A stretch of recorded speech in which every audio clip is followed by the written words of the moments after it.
हमारे देश की महिलाएं अगर आज इलेक्शंस में वोट कर पा रही हैं तो उसकी वजह है ये व्यक्ति जिन्होंने 28 लाख फीमेल वोटर्स के वोट वोटर्स लिस्ट में से हटा दिए। बात है साल 1951 की। देश नया आज़ाद हुआ था और आज़ादी के बाद देश के पहले इलेक्शंस होने जा रहे थे और इलेक्शन कमीशन के आगे इस इलेक्शन को फेयर बनाने के लिए सबसे बड़ा चैलेंज था इतने लोगों का डाटा कलेक्ट करना और उनकी एलिजिबिलिटी चेक करना। लेकिन इस सब में से भी जो सबसे अजीब समस्या इलेक्शन कमीशन के आगे आई वो ये थी कि देश की आधी से ज्यादा महिलाओं का नाम वोटर्स लिस्ट में डायरेक्टली रजिस्टर्ड नहीं था।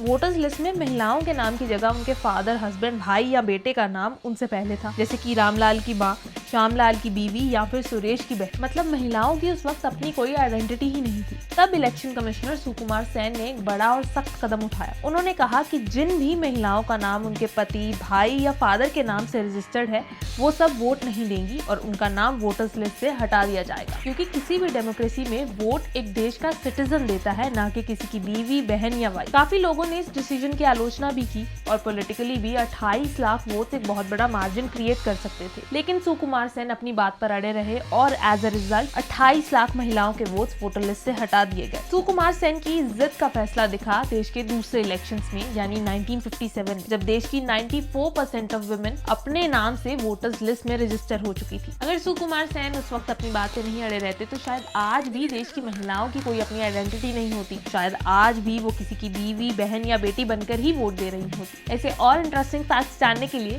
फॉलो कीजिए अभी की बात।